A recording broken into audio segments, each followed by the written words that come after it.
Hello and welcome to Rajya Sabha Television. You're watching a brand new edition of India's World with me, Frank Rausen Pereira.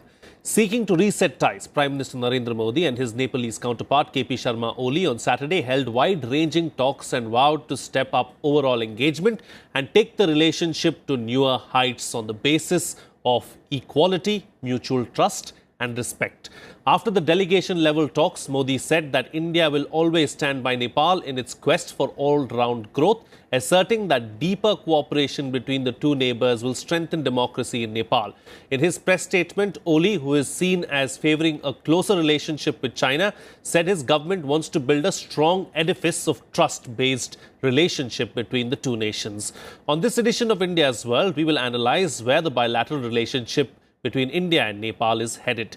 Joining me on the program today are Professor S.T. Muni, Foreign Affairs expert, Shiv Shankar Mukherjee, former ambassador to Nepal, and Malika Shakya, Assistant Professor, South Asian University. Thank you to all my guests for joining me on this edition of India's World.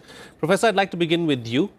What do you think were the takeaways from Prime Minister KP Sharma Oli's visit to India?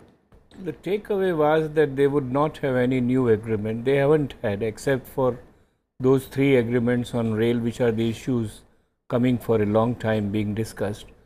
The real takeaway would, let me quote a English saying that the taste of pudding is in the eating. So much would depend upon what really happens now onwards.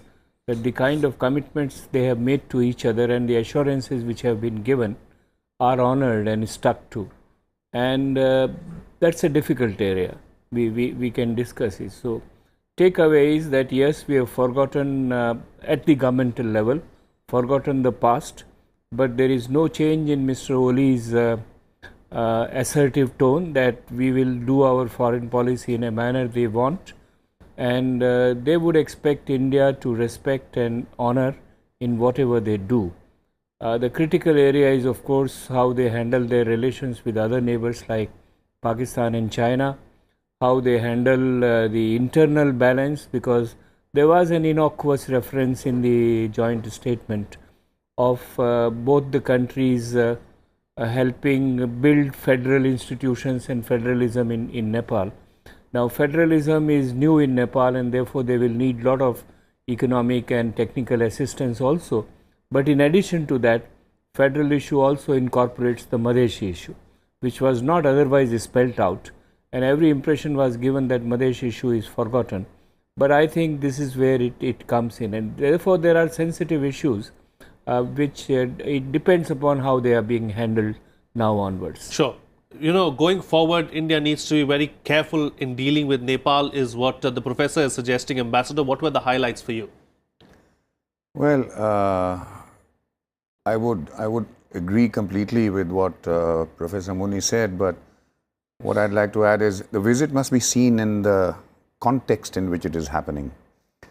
It is happening about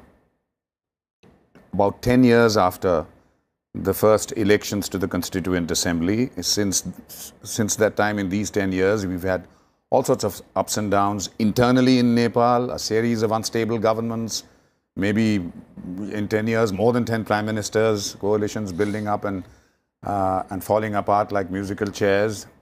We've had the earthquake in Nepal that was a huge setback in every way for that country.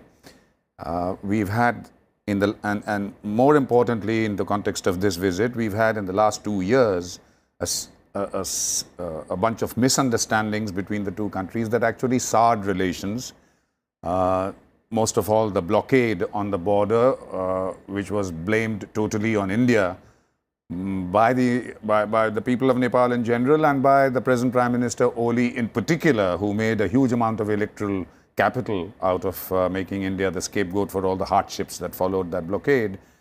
To me, the main political takeaway from this is that both sides seem to have agreed, as Mr. Muni said, to have put that in the past, to give signals that both realize the importance each has for each other, and put these misunderstandings and these glitches behind them, and go on the path towards a really genuine cooperative relationship. Sure. I mean, we all talk about the unique relationship and so on and so forth that India and Nepal have, but to actually concretely translate that into action with a series of high-profile projects that have been hanging fire for some time, including some new ones. Sure.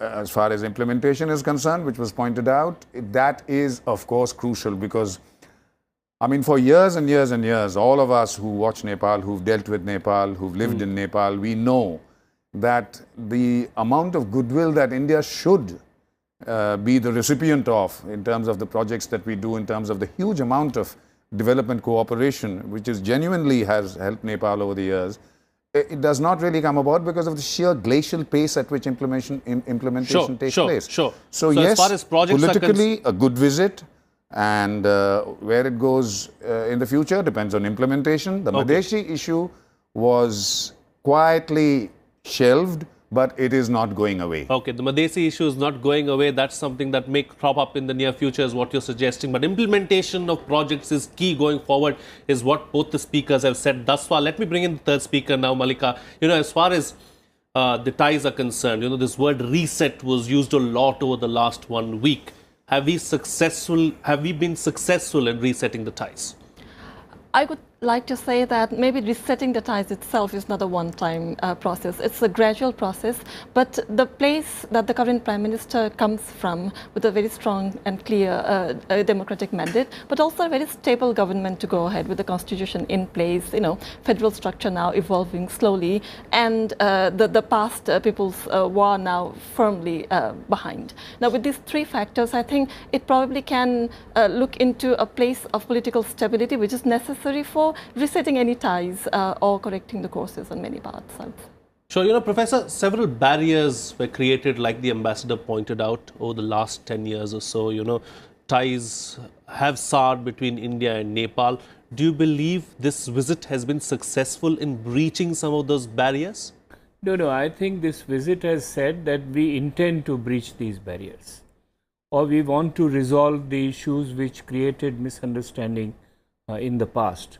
Now, my fear is, and this is where many people say I am looking negatively, but I think I am looking more realistically. There were 2 points on Mr. Oli's side which rattled 3 points which rattled India, and there were 3 points which rattled Mr. Oli on the other side. What Oli felt that India was interfering in his affairs, and that India was asking for a balanced constitution, whereas he thought he had a right to frame a constitution, or Nepal had a right to frame a constitution which it wanted, whether the minorities or other groups are all inclusive or not, despite all the promises made. The second was that he had been very greatly puffed up by using the China factor. Now, these are the 2 issues which have not gone very well with India, in the sense that if nationalism of Nepal is being used against India, then it hits at the very roots of India-Nepal relations, because that is how we have not been looking at it. Nepal is not an adversary. Nobody in India wants to have any harm done to Nepal in one way or the other. And secondly, if China uses its economic and infrastructure projects to encroach upon India's what you call a strategic presence, then it is not acceptable to Delhi. Now, whether Mr. Oli will be able to come out of these 2, firstly, and secondly, if he does not, whether India would be able to still do business with him and tolerate Nepal either being very assertively nationalist against India or banking too much of China. And these are the critical factors in terms of how the polity and the decisions evolve now, both on Indian side as also on the Nepalese side. Is the anti-India rhetoric going to be raked up again? Well, it was very clearly evident even during Mr. Oli's visit. For instance, there are many people, even now, after he has gone back to Kathmandu, some of the media reports said, why did he not raise the currency issue? Why did he not raise the 1950 issue? Why did he not assert, insist on the trade deficit being put into the joint communique? And this kind of tone is still, I mean, it is very much visible. Therefore, to take this constituency away, which incidentally, both China and the nationalist constituency have been the source of power for Mr. Oli. So, whether Mr. Oli would be able to distance from these profiles, I am just keeping fingers crossed and hoping that he musters courage, he recalls his own vision, and he recalls the better interest of both the Nepalese and the Indians to see that a more rational approach is being adopted. Sure, sure. You know, Ambassador, Professor brought up the China card, and you know, this is something that the Nepalese have played all throughout. Is there some scope for cooperation for India and China in Nepal? Look, it all depends on political will. I think, as was very clearly pointed out by Professor Muni, it is a choice that Prime Minister Oli has to face much more than India, as a matter of fact. I mean, he has come to power with the backing of nationalism is equal to anti-Indianism kind of rhetoric, and not ideology, but a kind of feeling that has been drilled into the population in Nepal right from the times of the monarchy, followed by the Ranas.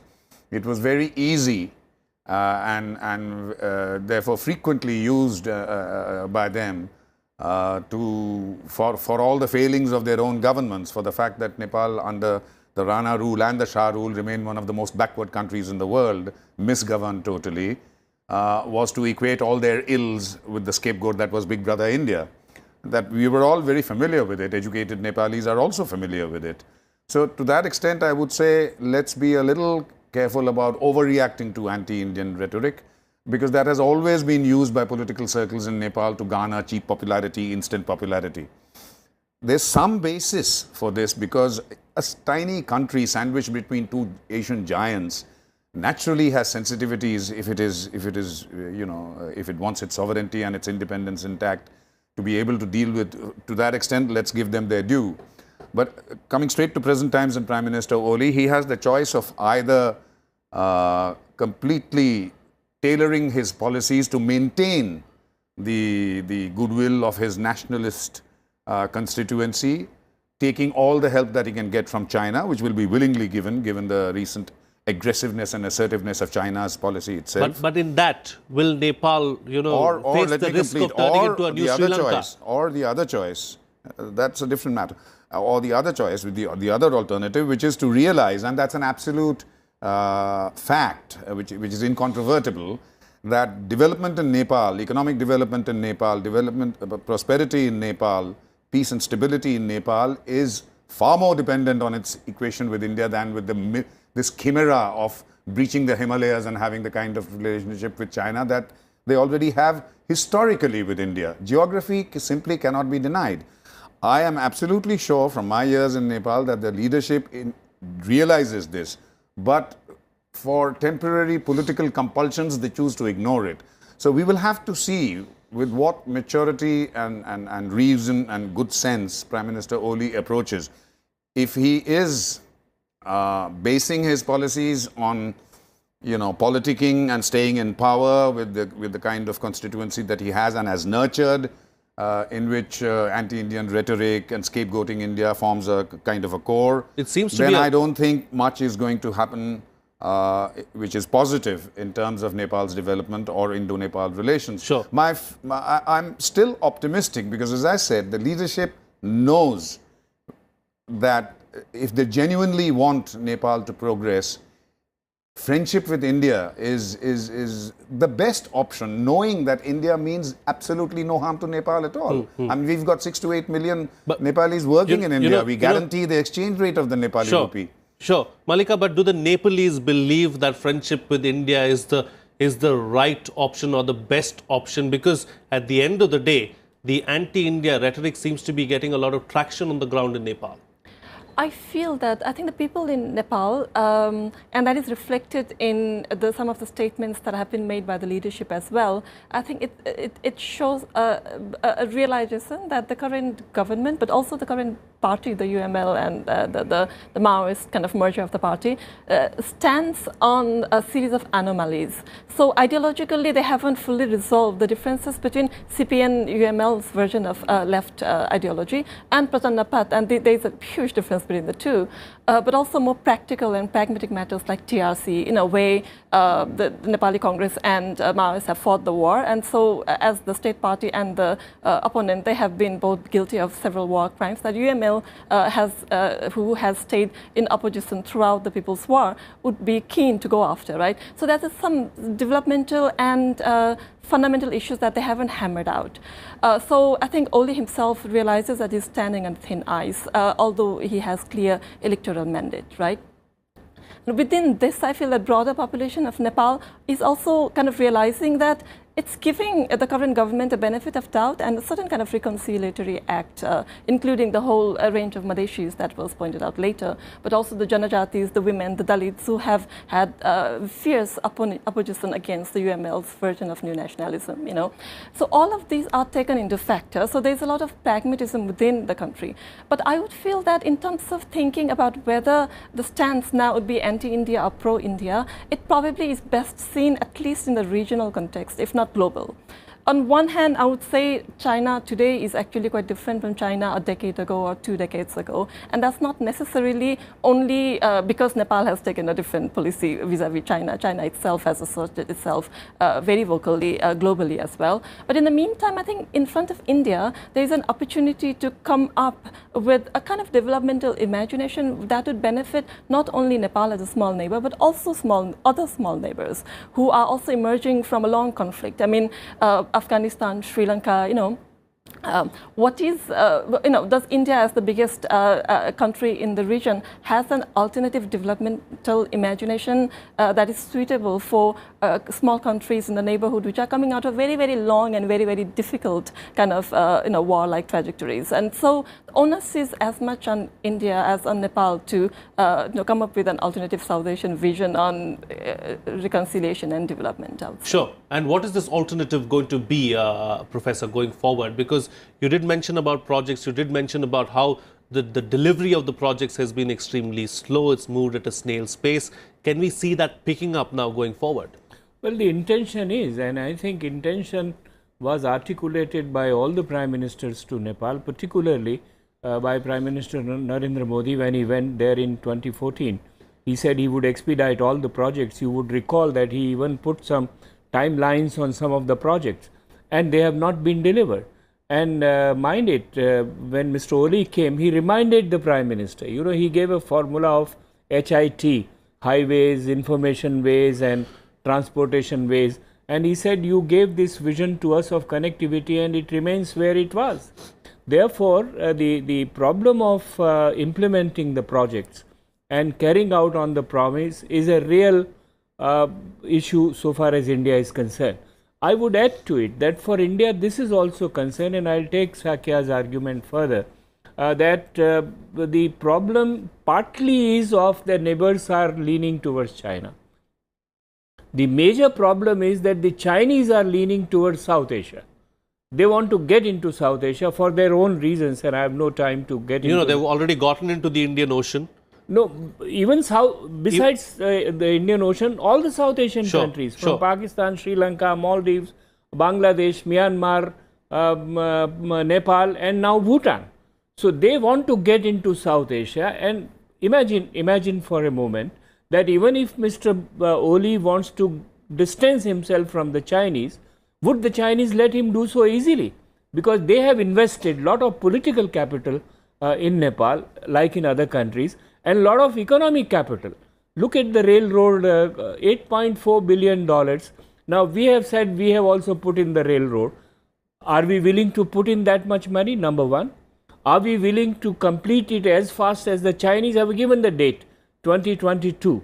And Nepalese were asking for us to put the date on the Kathmandu rail projects, and we have shied away from putting the date because, you know, we may not be able to. Now, this would show the Nepalese a very clear competition between India and China, and this is a challenge for India to accept it.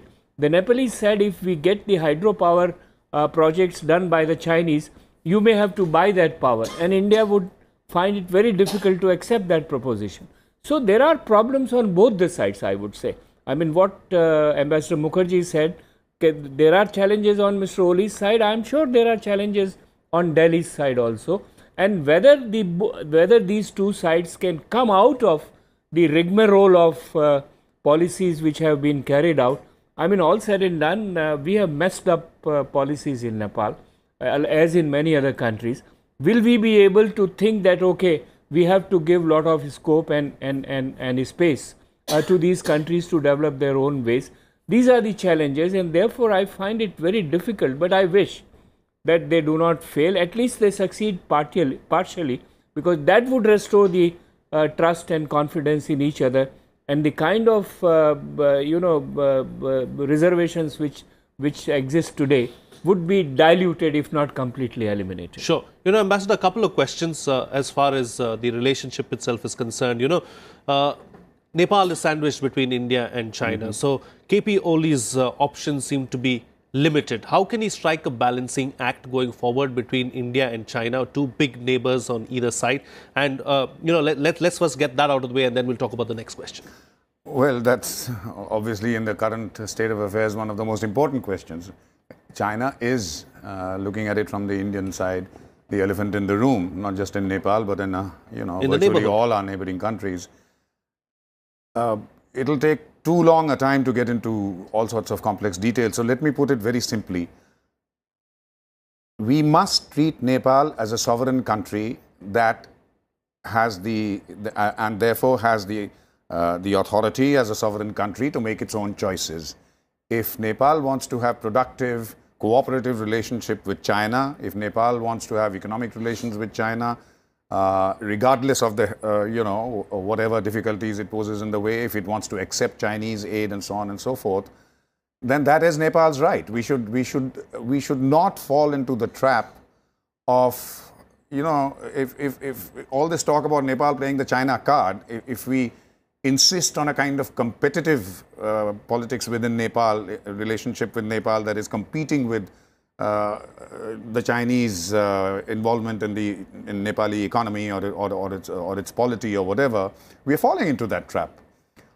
We are happily situated in terms of our relationship with Nepal geographically, culturally, historically, and so on. But that's not enough. That's what the Nepalese are saying. It is more than enough, I would say, because we are dealing, as I said, with a sovereign country. We should make it very clear that we are not there to interfere in Nepal's internal dynamics, internal political setup.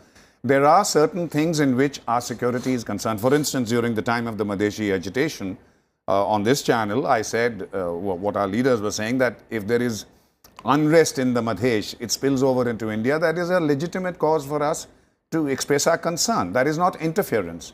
In fact, half the time, more than half the time, when the Nepal government has approached India to do certain things, which they then complain is interference when we accept doing it. So we have to walk a tightrope there. What I'm saying is, there is a genuine need to, as the joint statement said, that's not rhetorical, to treat Nepal with mutual respect, both countries to treat each other with mutual respect for their sovereignty. Sure. So this whole question of tailoring our policy vis-a-vis the Chinese sort of encroachments into Nepal space is a self-defeating measure. We have a lot of things to do in Nepal which stand on their own feet. Right. We should do them. We should do them well. We should do them in time, and the rest will follow.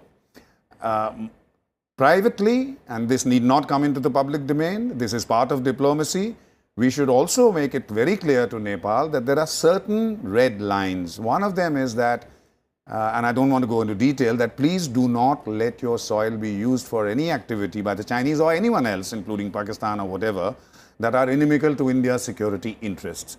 Sure, this is something that the Nepali people will understand. This is something that has been, communications between the two countries have been active in this sphere, and this needs to be stressed. Apart from that, apart from our security interests, with which we should have a quiet but active dialogue with Nepal, pointing out certain things which would not be acceptable to us. For the rest of it, we have a huge number of areas where we are actively involved in Nepal, which we should carry on, especially the area of development cooperation. Sure. And as I said, we should unlike the past, do it efficiently and do it in a timely fashion. All right, Malika, quick closing comment from you about what's the way forward for the relationship between India and Nepal? Well, maybe to capitalize on the stability that is inside, that hasn't been inside for really a long time. And I would like to compare maybe the 1990 moment when we had a new constitution and now, we just had another new constitution, is that at that time, the world was going through a neoliberal wave. And so when Nepal democratized, it very quickly became a kind of a good example of a case study of a neoliberal state. And I think what Nepal is doing now through the civil war and then the post-civil war kind of dialogues and reconciliations between various parties and ideologies within the country is a kind of a reversal of that and find a way for itself as a developmental, democratic and a country that is deeply respectful of social justice within itself.